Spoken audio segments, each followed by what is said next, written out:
जंग एक ऐसा शब्द जिसे सुन के हमारी रूह कांप जाती है। आज की कहानी भी एक जंग पर आधारित है जिसका नाम है द रेलवे मैन। ये कहानी उस समय की है जब वर्ल्ड वॉर 2 चल रहा है। कुछ सालों बाद वो खत्म तो हो गया, लेकिन उस जंग के दिए हुए जख्म कुछ लोगों के दिलों में हमेशा के लिए समा गए। तो कहानी शुरू होती है साल 1980 से। जगह है इंग्लैंड का एक वेटरन क्लब। ये वो जगह है जहाँ पे रिटायर आर्मी सोल्जर अपनी कुछ यादों को ताज़ा करने के लिए आते हैं। उन्हीं में से हम एक British army officer Eric Lomax को देखते हैं जो वर्ल्ड वॉर 2 का एक अहम हिस्सा रह चुका है। एरिक सबसे अलग बैठा था, वो अभी भी उन्हीं जंग के दिनों में खोया हुआ था। लेकिन थोड़ी देर बाद वो वहाँ से रेलवे स्टेशन जाके ट्रेन में बैठ जाता है, पर उसे कहीं भी नहीं जाना है। वो उस ट्रेन का पूरा सफ़र करके दोबारा उसी स्टेशन पे आके उतर जाता है जहाँ से वो चला था। सुनने में ये काफ़ी अजीब लग रहा था, लेकिन ये एरिक का हर रोज़ का रूटीन है। वो इसी तरह हर रोज़ ट्रेन में सफ़र करता है, पर एक दिन उसके साथ कुछ नया होता है। उसके सामने एक पैट्रिका नाम की लड़की आके बैठती है और उन दोनों में काफ़ी बातें होती है, जिसे देख के लग रहा था कि शायद एरिक को वो पसंद आ गई है। थोड़ी देर बाद वो अपने स्टेशन पे उतर जाता है, पर वो मुड़ के उस ट्रेन को दोबारा देखता है क्योंकि उसके दिल में पैट्रिका के लिए फीलिंग थी। एरिक जब से जंग से आया है वो अकेला है, उसे एक हमसफ़र की ज़रूरत है जो उसके अकेलेपन को दूर कर सके। लेकिन शायद पैट्रिका को उसमें कुछ खास इंटरेस्ट नहीं है। इसके बाद वो वेटरन क्लब जाता है जहां वो अपने दोस्तों को पैट्रिका के बारे में बताता है और ये सुनकर सभी उसके दोस्त बहुत ही खुश होते हैं। अब अगले दिन एक बार फिर से वो उसी स्टेशन पे जाता है जहां उसने पैट्रिका को आखिरी बार देखा था।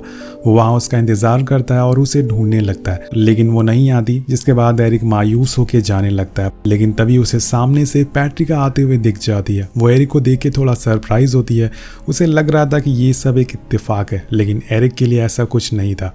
अब वो उसे अपने घर के लिए इनवाइट करता है और वहाँ दोनों में काफ़ी बातें होती है और दोनों एक दूसरे के काफ़ी करीब आ जाते हैं। पैट्रिका कहती है कि आज तक मैंने कभी मूंछों वाले इंसान को किस नहीं किया, तो एरिक अपनी मूंछें ही कटवा लेता है। यहाँ हमें पता चलता है कि पैट्रिका प्रोफेशन से एक नर्स है। उसे 20 साल हो गए काम करते हुए, लेकिन आज तक उसने शादी नहीं की। अब इसके बाद वो दोनों हर रोज़ मिलने लगते हैं और कुछ महीनों बाद दोनों फैसला करते हैं कि अब वो हमेशा के लिए एक हो जाएंगे। और फिर एक दिन दोनों शादी कर लेते हैं। वहाँ उसकी शादी में वेटरन क्लब के सारे दोस्त भी मौजूद थे और सभी लोग बहुत ही खुश थे। लेकिन यहाँ से कहानी में मोड़ आता है। अब सीन शिफ्ट होता है और हम एरिक को उसके रूम में सोते हुए देखते हैं। पर इसी बीच वहाँ एक जापानीज सैनिक आता है जो एरिक को पकड़कर एक प्रिजनर कैंप में ले जाता है जहाँ पे और भी सैनिक मौजूद थे और उन्हें बहुत ही ज़्यादा टॉर्चर किया जा रहा था। कुछ देर बाद एरिक को एक काले कमरे में ले जाया जाता है जहाँ एरिक उस रूम को देख के दहल जाता है। वो चीखता है, चिल्लाता है, पर वो सैनिक उसकी एक भी नहीं सुनते हैं और उसे अंदर बंद कर देते हैं। अगले ही पल हमें दिखाया जाता है कि वो अपने रूम में है। ये उसका एक बुरा सपना था, या ये कहें कि उसकी बुरी यादें। अब उसकी चीख सुन के पैट्रिका वहाँ भागते हुए आती है और वो एरिक को ऐसी हालत में देख के बहुत ही ज़्यादा डर जाती है। और ये सब होने की वजह थी एरिक के दिमाग में बसी हुई जंग की कुछ ऐसी यादें जो आज तक भुला नहीं पाया। जंग से आने के बाद वो आज तक उसी ट्रॉमा से गुजर रहा है। उसे हर रोज़ बहुत ही बुरे बुरे सपने आते हैं, पर इस बार ये बहुत ज़्यादा हो गया था, जिसके बाद वो बिल्कुल ही बदल जाता है। वो ना तो किसी से बात करता है और ना ही कुछ खाता है। और ये देखकर पैट्रिका बहुत ही परेशान होने लग जाती है। उसने एरिक से बात करने की कोशिश भी करी, लेकिन एरिक उसे कुछ भी बताने को तैयार नहीं है।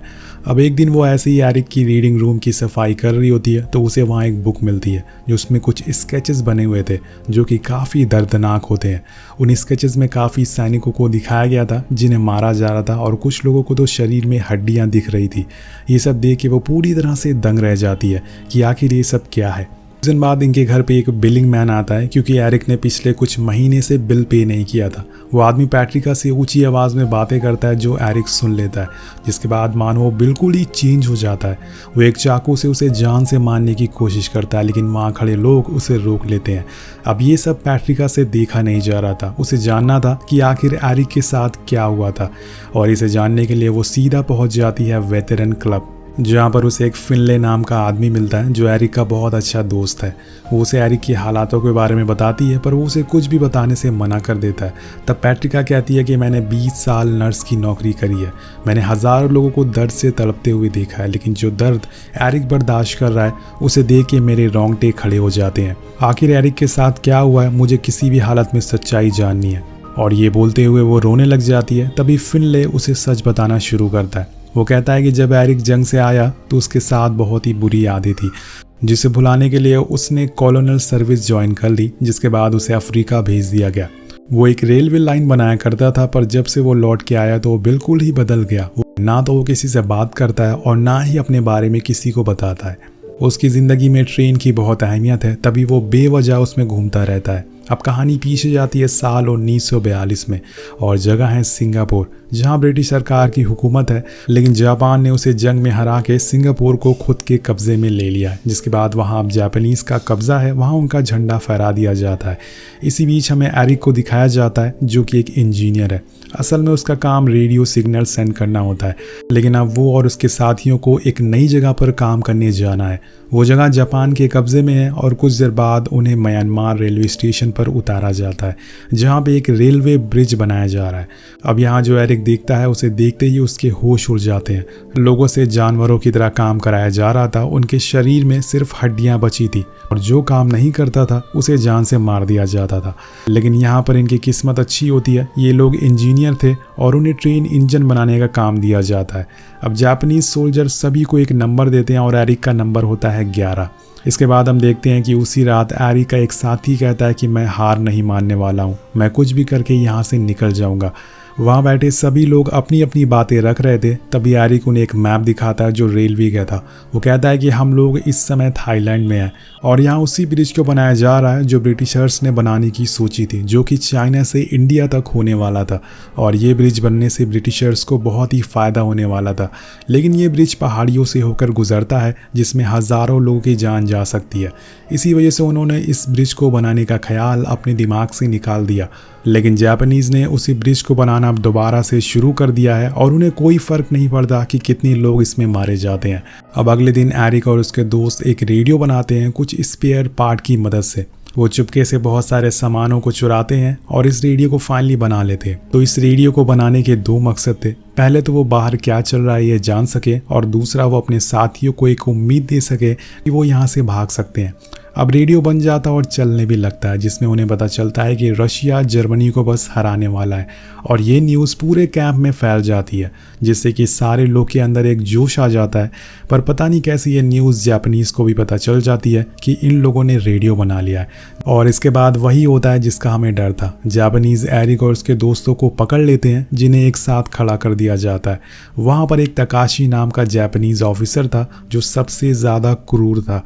वो पहले उसके साथियों को मारता है और इतना मारता है कि वो मरने की हालत में आ जाते हैं। अब एरिक को भी दोषी पाया जाता है और एरिक सामने आता है और बोलता है कि मैं इन सब का जिम्मेदार हूँ। वो नहीं चाहता था कि उसकी चक्कर में और भी लोग मारे जाएं। ये जानकर तकाशी उसे बहुत मारता है और वो अपनी जान लगा देता है उसे मारने के लिए। उसके आसपास खड़े सारे ब्रिटिश सैनिकों की आंखों में आंसू आ जाते हैं, लेकिन वो मजबूर थे और वो कुछ भी नहीं कर सकते थे। पर यहाँ पर सब कुछ ख़त्म नहीं होता। हम देखते हैं कि तकाशी एरिक के कैंप में आता है और बोलता है कि तुम्हें दोषी पाया गया है, इसलिए आज तुम्हें फांसी दे दी जाएगी।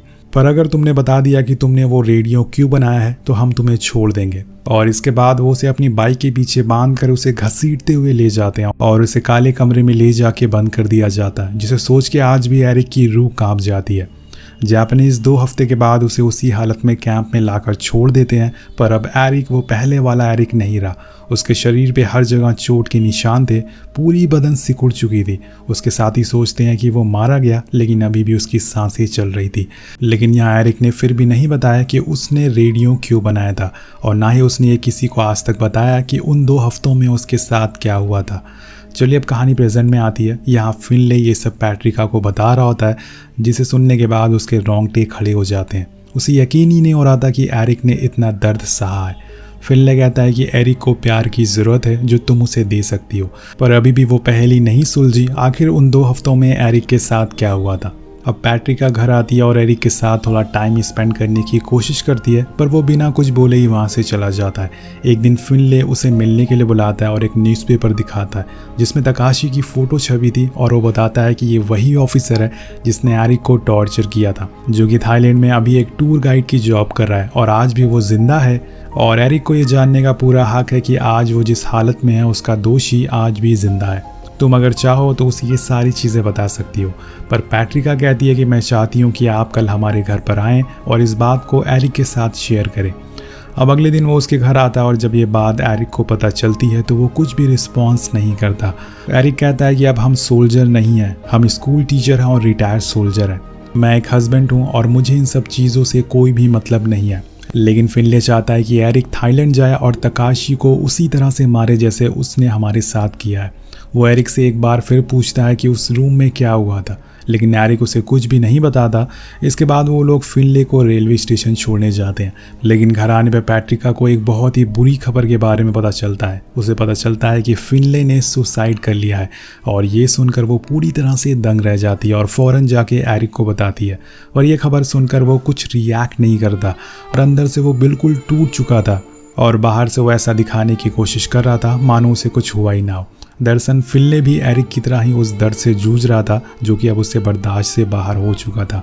और अब यहाँ पैट्रिका पूरी तरह से परेशान हो चुकी थी कि आखिर वहाँ पर क्या हुआ था उस जंग के दौरान, क्योंकि उस घाव को भूलने की बजाय वक्त के साथ और वो ताज़ा होते जा रहे हैं। अब फिनले का फ्यूनरल होता है पर एरिक उसमें नहीं जाता। वो घर पे तकाशी की छपी हुई फ़ोटो लेके निकल जाता है। अब जब पैट्रिका घर आती है तो देखती है कि एरिक वहाँ पर नहीं है। अब उसे समझ आ जाता है कि एरिक तकाशी से बदला लेने गया है और जब एरिक घर लौटेगा तो वो अपनी सारी यादों को पीछे छोड़ कर आएगा। अब सीन कट होता है और हम एरिक को थाईलैंड के स्टेशन पे उतरते हुए देखते हैं।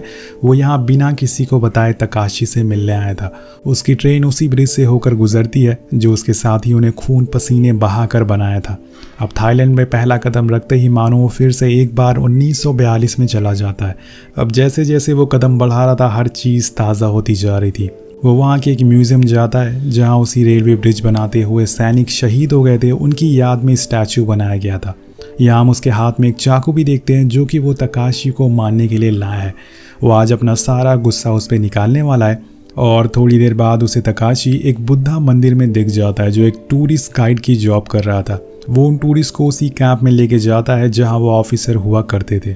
उसका पीछा करते करते एरिक भी वहाँ पहुँच जाता है और वो वहीं खड़ा रहता है। जब ले जाते हैं तो वो अंदर जाता है जहाँ पे कुछ जापानीज सैनिकों की यादों में फ़ोटो लगाई गई थी।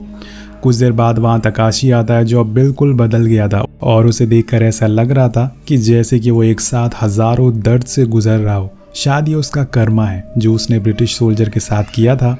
अब पहले तो वो एरिक को पहचान नहीं पाता, लेकिन थोड़ी देर में उसे सब कुछ याद आ जाता है। उसे पहचानते ही वो उसे माफ़ी मांगता और कहता है कि उसने जो भी सैनिकों के साथ किया उसकी सज़ा आज तक वो भुगत रहा है। लेकिन यहाँ पर एरिक बदले की भावना से आया था। अब कहानी एक बार फिर से पास में जाती है जहाँ पर तकाशी एरिक को अपने सामने उसी जगह बैठा के उसे सवाल पूछ रहा है जहाँ वो आज खुद बैठा हुआ है।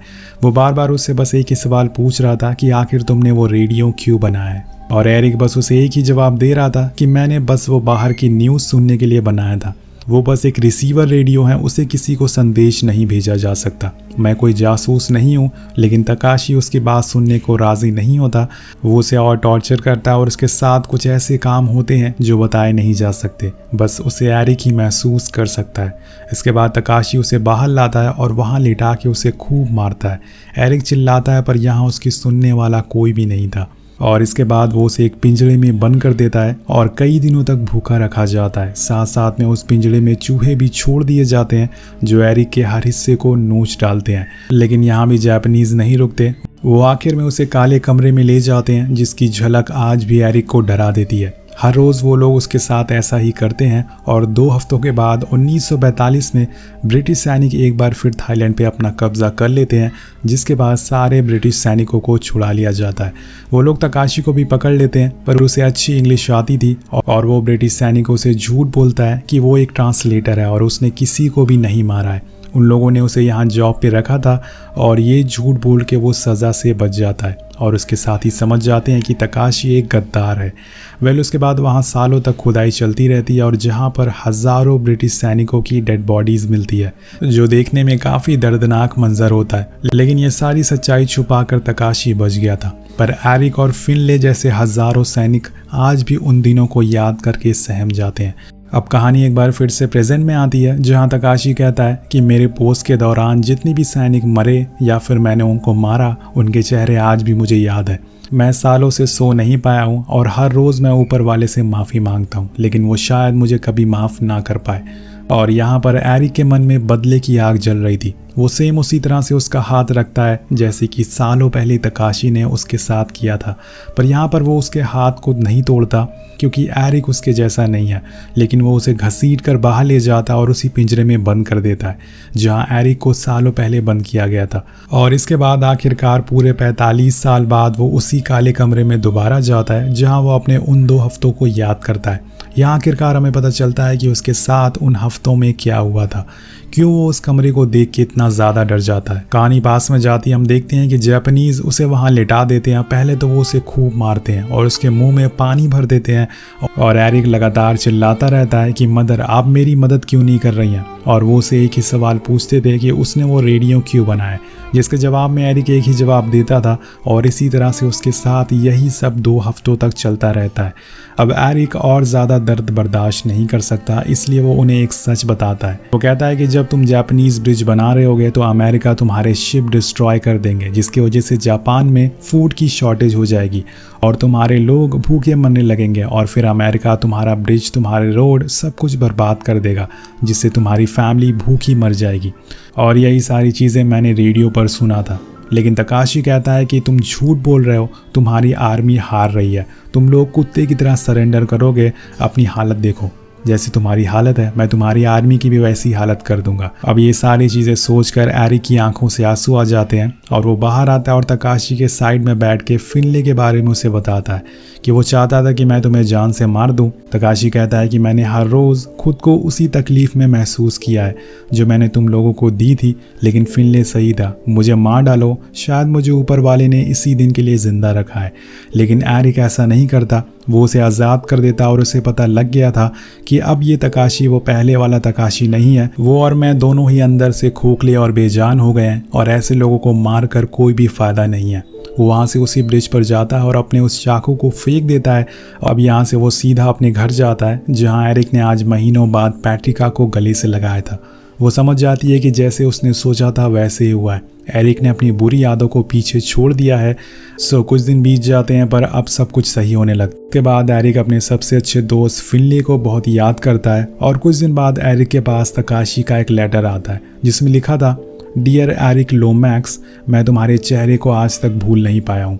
हमारी आर्मी ने तुम्हारे लोगों के साथ बहुत बुरा किया है।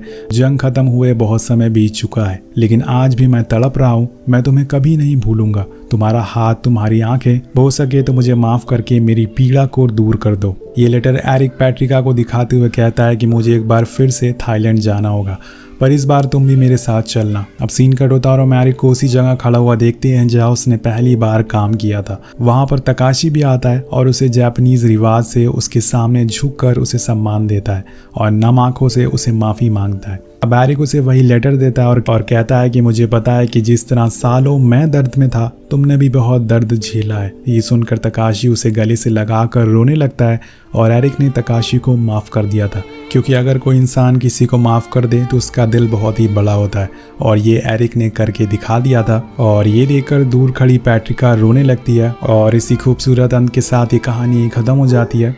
आखिर में हमें तकाशी एरिक की ओरिजिनल फ़ोटो दिखाई जाती है और बताया जाता है कि उस दिन के बाद दोनों अच्छे दोस्त बने रहे और 2011 तक साथ रहे, क्योंकि उसी साल तकाशी की मौत हो गई, जिसके 1 साल बाद यानी कि 2012 में एरिक की भी मौत हो गई। तो आपको ये जंग की कहानी कैसी लगी नीचे कॉमेंट करके ज़रूर बताएगा। मिलते हैं आपसे अगली वीडियो में। Thank you so much watching. Peace out.